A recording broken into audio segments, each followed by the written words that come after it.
The point of just sitting you all down like this and getting you all together before you go home, it's a bit like what Ali did with the nutrition. I just want to talk you through just a few very, very important things that you need to remember, that you need to kind of take on board in order to feel that you're in control of your training. I'll go over a few things that you've done over the week just to remind you of the exercises that work the best. The best place to start, I think, is to discuss probably what is the most popular or talked about discussion in the fitness industry: cardio versus strength training. Which one is the best? Which one should you do? What gets more results? Now, first of all, let's just distinguish each of them. Cardio. What is cardio? Give me some examples of cardio. Running. Cycling. Swimming. Dancing. It gets your heart rate up. Heart rate. And your blood. Looks after your heart. Blood. And it looks after your blood. Again, because of what it does for your heart. Now, cardio definitely does have a place within a training regime. I must stress that. I've got nothing against cardio. It's imperative to do cardio because it looks after your heart, and if you're looking after your heart, then everything else is going to get looked after, especially i.e. your blood. Strength training.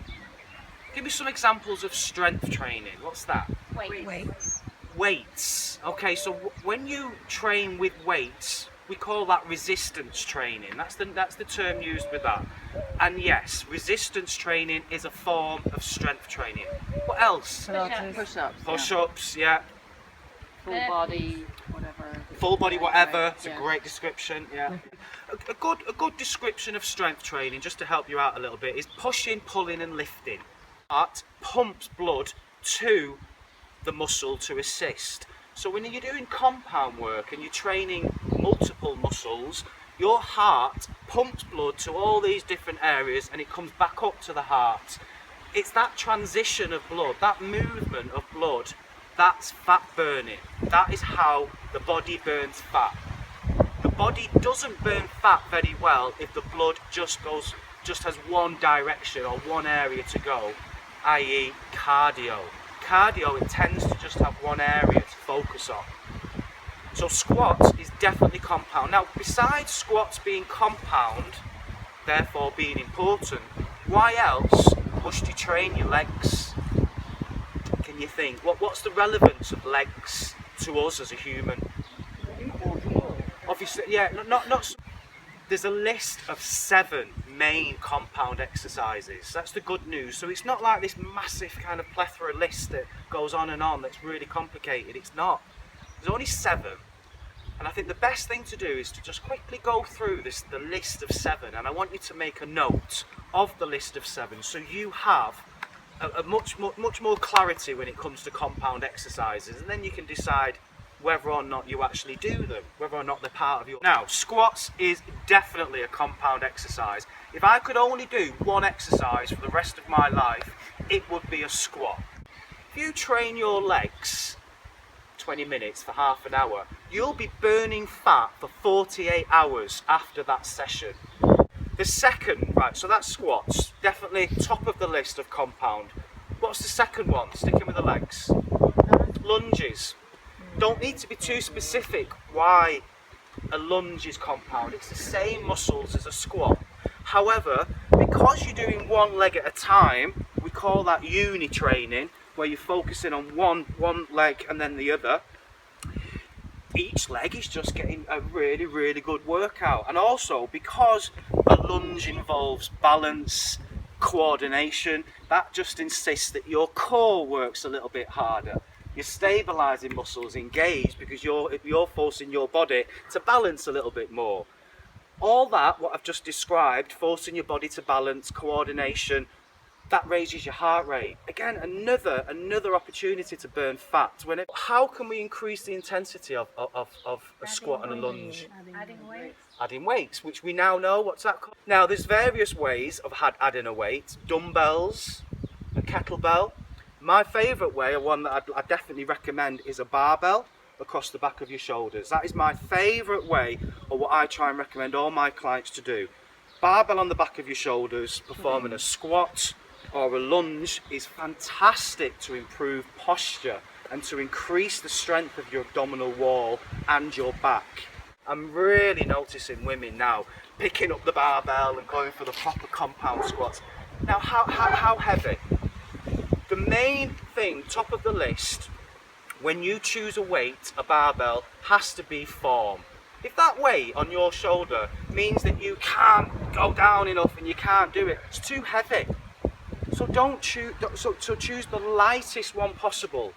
You want to aim to choose a weight that allows you to do 12 reps. So if you've got a weight and you find that on your 7th and your 8th that you can't carry on, that to me isn't a good set. I'd suggest go lighter with a weight and make sure you do 12. 12 is responsible for keeping lean. For those of you that intentionally want to build bulk, stay heavy and keep the reps light, 5, 6, 7. That's why a lot of women say to me, oh, I'm not lifting because I don't want to get bulky. No, don't talk rubbish, I say to them. You haven't got the testosterone to get bulky. You can't get unwanted muscle. It's impossible. It's very hard to get muscle. 3 sets of 12 is a real coming out of your comfort zone set range. Now, number 3 of the compound exercise. What else is a compound? Press up. Nice one, Adam. Why is a press up compound? What's it working? Let's go through. Remember, compound means multiple muscles, so let's go through what's working. Core. That's my favourite answer, by the way, when someone gives me that, because not enough people connect press ups with core, especially women. I think they're the most underutilised exercise by women. But they're brilliant for burning fat, but only remember if you go deep.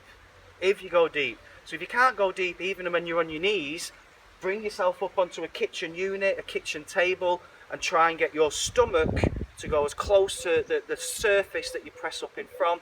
That way you'll be burning fat. So definitely the core. What else? Arms. Brilliant for arms, especially your triceps. Press ups, you'll notice, I'm just going to come on the floor. If you do a press up with your elbows out, it does your shoulders more. If you do a press up with your elbows in, it gets the back of the arms, the triceps. Elbows in are harder. Much harder. So I always advise people when they're practicing, elbows out first and then only bring your elbows in if you've got a bit of strength. I've never had anyone employ me and say, oh Chris, I'm not happy with my brachialis, can you train it? It's not something people think about, but it's so functional. It's so important. These muscles here, your forearms, if they become strong, and I don't mean big, but if they become strong, then you become better at pushing, pulling and lifting. All the other compound exercises become a bit more achievable because of your forearm. Now, like I said, I don't want to give you another thing to worry about, but you don't have to isolate this and do a whole session on it, but press-ups really work your forearms. So don't just see press-ups as a chest exercise, they're not. Was that a shoulder press? Yeah, shoulder press. What we did in my class the other day. Probably don't remember, so I'll probably rolled into one. Shoulder press obviously does the shoulders. Now the shoulder is the joint, the deltoid is the muscle. To get a deltoid lean and to work it, you usually have to do a forward motion, a side motion and a reverse motion. However, a shoulder press does all 3.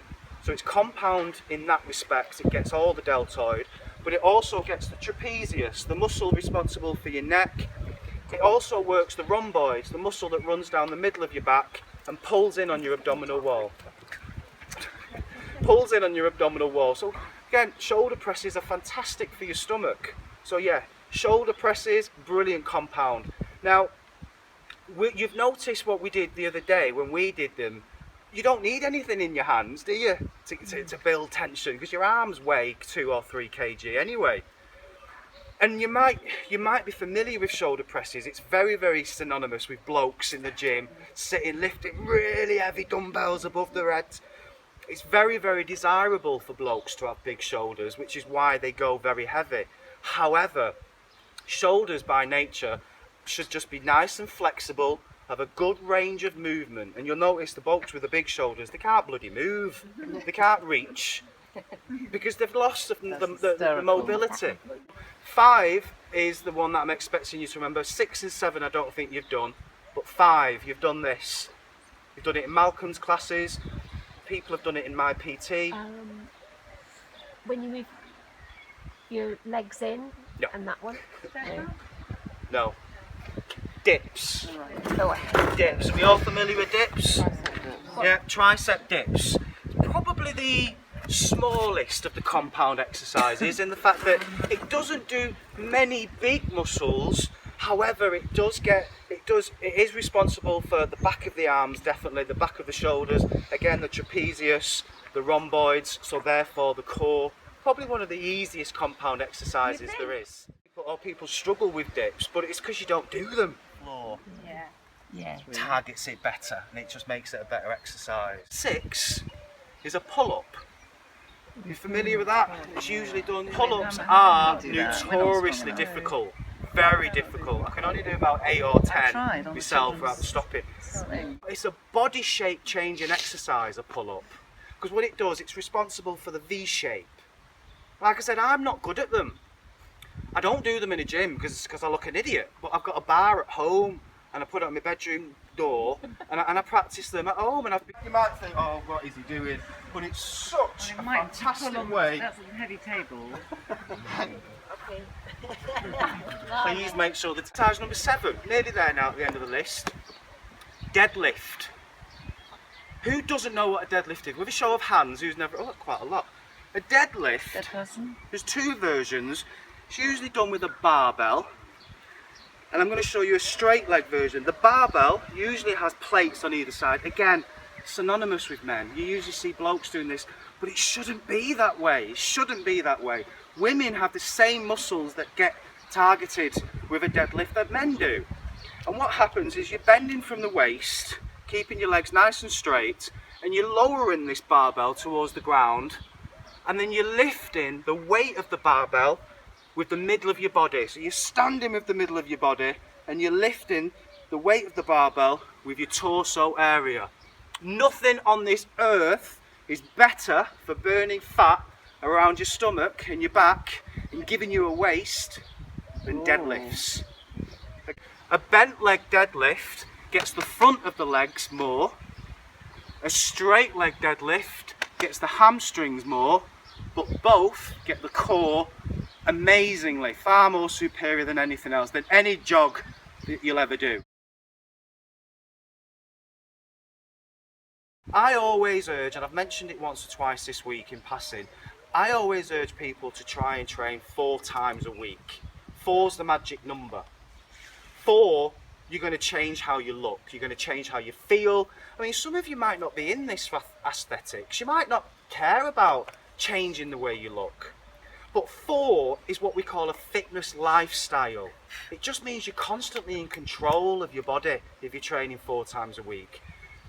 You can't get away with anything if you don't train.